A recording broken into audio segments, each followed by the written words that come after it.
grades. But we don't. This is it. This is the only time you get to graduate high school, so take the moment in. As rapper and lyricist J. Cole once said, there's always going to be a car that's better than the one you got. There's always going to be a house somewhere with bigger doors. There's always going to be some clothes that's fresher than the ones you rock, but you are never going to be happy until you love yours.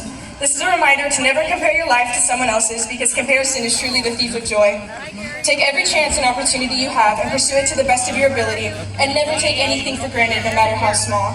I would like to thank my most influential teacher in my educational career, Mr. Michael Jordan, for teaching me that no matter what cards you have been dealt with in life, there's always an opportunity to succeed. I would also like to inform Mr. Jordan of the fact that Mr. Jordan Memes, an Instagram account dedicated to bringing the joy of Mr. Jordan to others, was owned and ran by his son Trey for the last 4 years. I'd like to thank all the teachers I had the privilege of having at Hanson Elementary, Olive Pierce Middle School, and Ramona High School. I am eternally grateful for the knowledge you have all provided to me. I would like to thank my family and friends who have supported me along the way and have played a huge part in this amazing accomplishment. In closing, I leave you all with a quote from the world's most famous high schooler: "Life moves pretty fast. If you don't stop and look around once in a while, you could miss it." I love you all and look forward to finding you all on Facebook in the next 20 years or so. Congratulations, class of 2023. You've made it.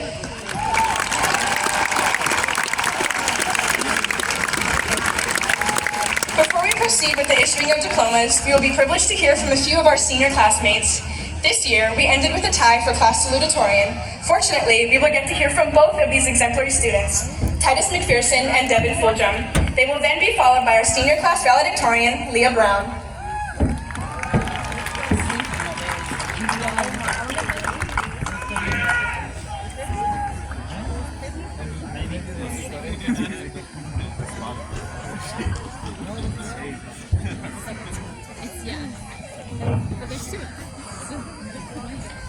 Whew, wow, there are a lot of you guys.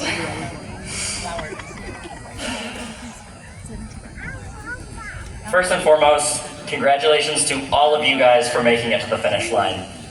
As graduation has approached, I can only assume everyone else's For You pages have started to trickle in 30-second clips of graduation speeches meant to invigorate you. And I'm going to level with you, it doesn't even feel real that I'm here right now. I am not here to build up to some dramatic call to action, and I am not going to reflect on these past 13 years of schooling as if they have deeply moved me. In reality, for the vast majority of us, school was really less about learning and more about developing skills to help us get around it.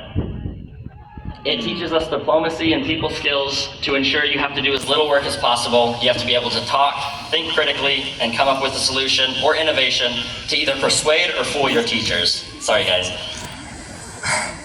It seems that the only tool school has given us is a hammer, yet we are expected to treat every problem like a nail. That's not to say high school has not been indefinitely valuable in teaching me discipline, but self-discipline can only carry you so far through a research paper. Page 3 is about where I start to struggle. But discipline is the hammer. However, as we stand here on the cusp of graduation, it's crucial to recognize that our education encompasses more than what we have learned within the four walls of our classrooms. It extends far beyond textbooks and exams, encompassing the realms of personal growth, self-discovery, and the pursuit of our passions. Many of us have gathered here today, including myself, are student athletes. Through sports, I've had the opportunity to explore my passion and gain insights about myself that no course could ever provide.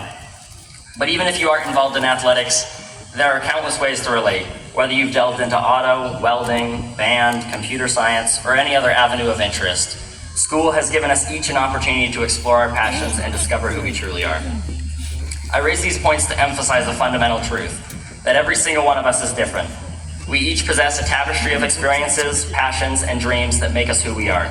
Yet, as we navigate through the education system, there's often unspoken pressure to conform, to mold ourselves to a predetermined shape deemed acceptable by society. And we may find ourselves shedding a part of what makes us unique, all in the pursuit of fitting or meeting other people's expectations. But I implore you to resist this temptation. Embrace the power of being yourself unapologetically. Let your passions define you, for it is in that genuineness that true fulfillment and success reside. In a world that often values conformity and material achievements, it's easy to lose sight of what truly matters. Remember that at the end of the day, you will be remembered for who you are, not the possessions you accumulate or the societal labels you acquire. Your impact on others and your lasting impressions you leave will be defined by the genuine connections you foster and the authenticity in which you navigate life's journey. Embracing your true self may not always be easy, but in doing so, you will find a sense of liberation and fulfillment that cannot be attained by conforming to others.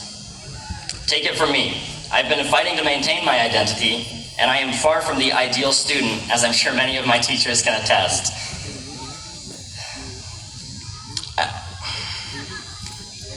As I stated at the beginning, I'm not here to deliver some grand call to action or to make empty promises to you guys. Instead, I'm leaving you guys with these words to carry on your individual journeys. Take them as you wish, for it's not my intention to implore a single perspective on you guys. I want to thank my parents and my grandparents, especially you, Nana. I want to thank my brothers and my coaches, because I could not have done it without any of you. Additionally, I want to thank ChatGTP for writing this speech for me, because I could not have done it without you either. Thank you to each and every one of you seated here today for making my high school experience great. Have fun tonight, but most importantly, stay safe. Thank you and congratulations, class of 2023.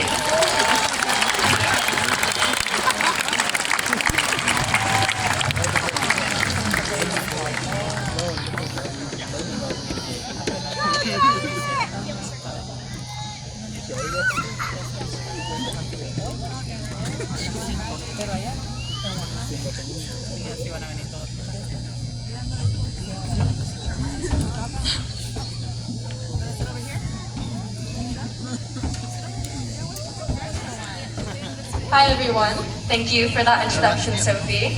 Don't worry guys, I'll make this quick, but first I want to give some thank yous on behalf of our class.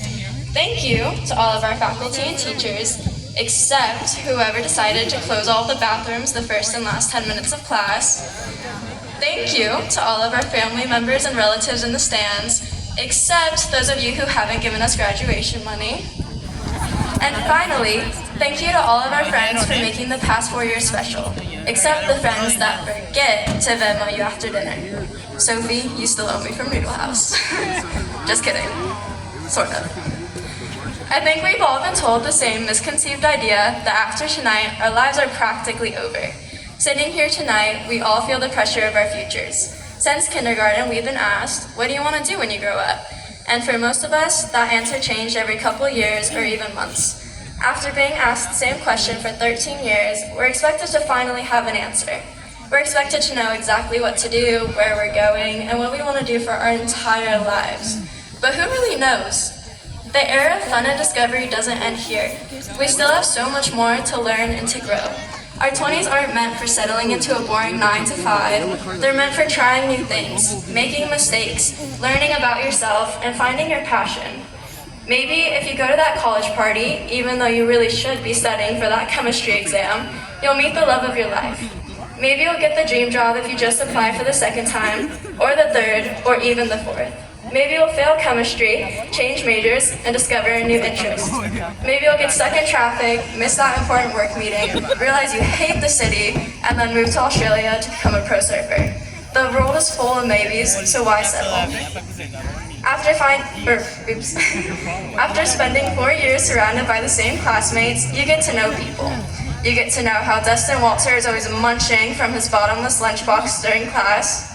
You get to know how Georgie Bleakley has the coolest British accent, even though she's been in America long enough. You get to know how Josh King somehow wins literally everything. And most of us haven't gotten to know how to tell the Ramos twins apart, even after 4 years. But most importantly, I've gotten to know that each and every student sitting here tonight is capable of amazing things. After tonight, our lives aren't over. They're just starting. It's time for us to take over the world. After a couple parties, of course. Thank you, class of 2023. It's been an honor.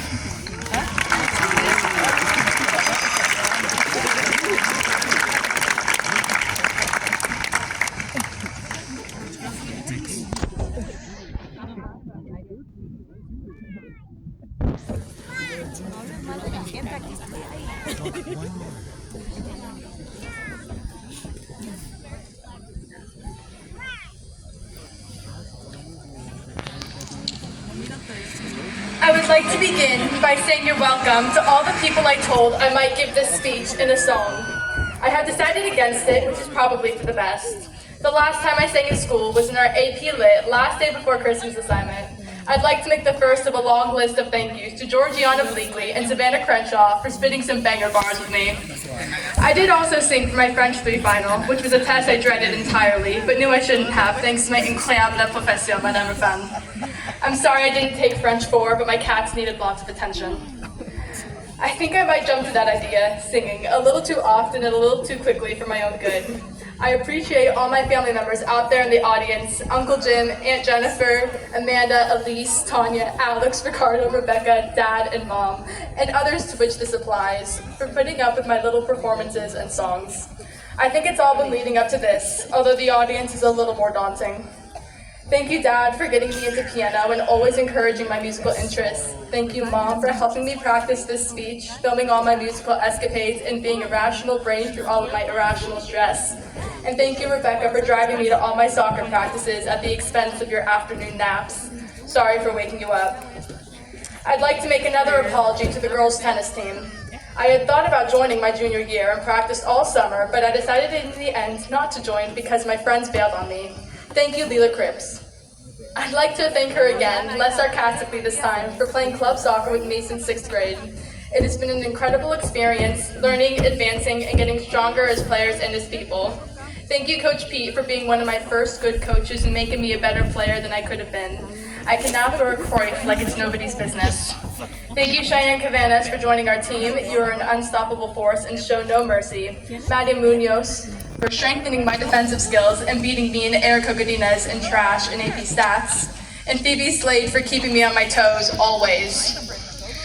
Angie Sebastian was such a reliable player in the back and always reassured me that she wouldn't take anything from anybody based on how many times she threw me on my back during practice. Haley Tripoli, Aaliyah Hayes, Kayla Andrews, and Maddie Gooding, thank you for talking me out of singing this speech. I probably could have done it without you, but it's always nice to know there are people with such strong opinions on the matter. And lastly, Reagan Brown, I will never forgive you for not doing your last year of soccer with us. One eloquent transition later leads me into my history classes. I sang in one of those as well. I remember Mr. Jordan's awestruck face as our group's Cold War rap graced his ears. Thank you, Cyphers, for not stopping filming. I didn't sing in world history my freshman year, but I did quote perhaps too many vines with Isabella Mailer, which could have been just as bad.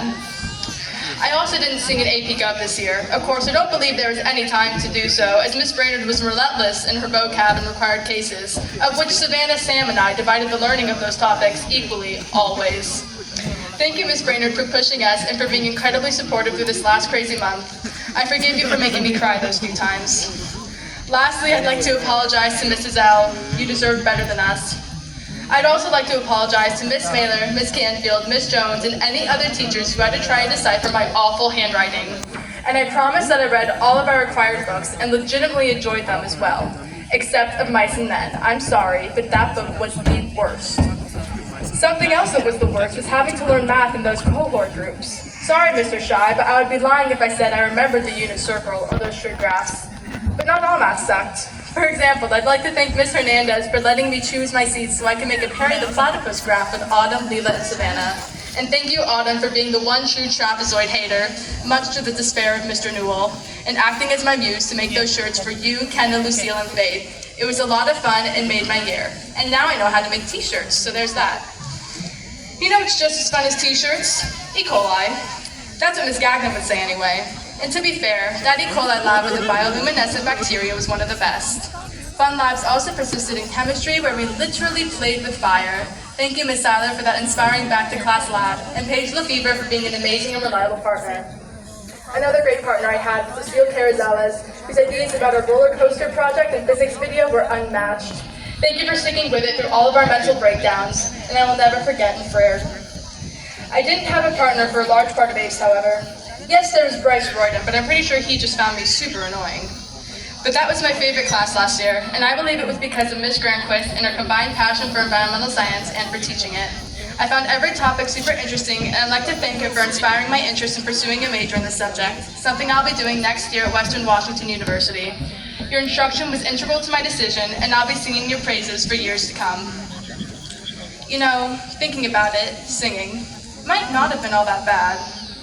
No, it would have been incredibly terrible. I would have looked back on this day with extreme dread rather than the joy and contentment that I hope will accompany me. But don't follow my lead. Many of us will never see each other again. So when you're presented with an opportunity such as this, sing your songs, follow your dreams, and don't forget that every day is a great day to be a bulldog, no matter how far away we go. We will always have the memories of our assemblies, air band, powder puff, and spirit days. And I guess the actual class time as well.